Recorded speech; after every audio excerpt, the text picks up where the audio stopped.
everybody. Thank you for being here tonight. So I am here to talk about the dynamic of local partnerships, and particularly around extending the learning day for students and sort of the positive impact it can have on both students and adults involved with that. So I am a former teacher. I worked in the DC public schools in first grade, and I was a mess my first year, an absolute mess. And I had 21 students depending on me every day, and my school did not have any room in its budget for an aide. So I turned to Craigslist. I went to Craigslist, I put out an ad for a volunteer, and I found this hidden gem, this woman who had been a kindergarten teacher for 7 years, and she was looking to she had just had a baby, wanted to get involved with the schools. She started coming in my classroom, and it was a huge support. And it made me realize how many caring adults out there want to get involved with schools. And this is what my current job with Citizen Schools does. We bring more caring adults into the classroom to work with students during an extra 3 hours every day. The critical piece here is time. Some of the most effective school improvement strategies around the country are using time. And if you can see here, these are strategies. Public schools, 30 to 40% less. Our current school day, based on farming. Our students in Chicago Public Schools do not need to be going home to milk their cows. They do not need to be going home early in the summer to harvest the fields. They need more time in schools. And our schools in low-income communities are kind of isolated from the great assets of the city. They're sort of in places where there's not a lot of commercial activity, not a lot of resources, not a lot of property tax. But yet we live in the great city of Chicago, where we have so many resources, all these different industries, all these different companies, different expertise, just sort of like at the doorstep of these low-performing schools. But yet, this is our graduation rate, only 61% of our students. It's even lower in low-income communities. And we have to do a lot around remediation for students who do end up going to college, and it's a drain on the taxpayer dollars and our society.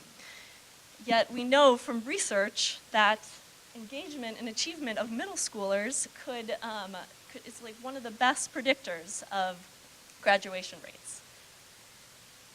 And then we have all these adults just bored at their job, maybe not really satisfied with the day-to-day, the daily grind, putting out fires, kind of looking for something that's a little bit more satisfying to the soul.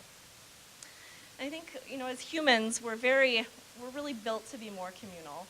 We're built to care for others and to have that opportunity to give back and to be of service and to be generous. That creates happiness. I'm sure all of you have had some experience giving back. It makes you happy. And so now putting together this need that we're seeing in schools and low-income communities with desire of folks all around Chicago, all these different resources, can lead to great things. This is one of my favorite quotes. It's often attributed to Nelson Mandela, but it's actually a woman who said the quote. But I love it.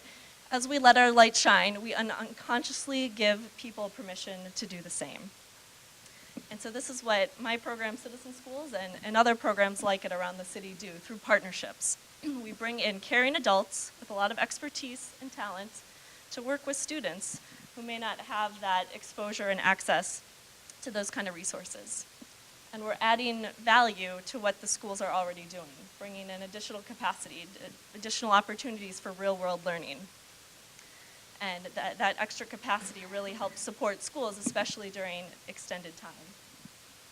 And what this creates is new networks for students. These networks kind of develop a little bit more organically in affluent communities, and we're trying to replicate the same kind of networks and connections to resources for students around the city. And that leads to greater gains in student achievement, and not just their test scores, but really their sense of self-efficacy, their beliefs, what they want to do with their lives. And then it also leads to strengthening communities. As students achieve, there's more opportunity for social mobility. Our communities are getting stronger. There's more access to resources, and ultimately, at the root of it all is tied to social justice. And as our President Barack Obama has said, it's not about being from a red state or a blue state. It's more about where can we meet our needs and desires together in order to create a society that's going to work for everyone.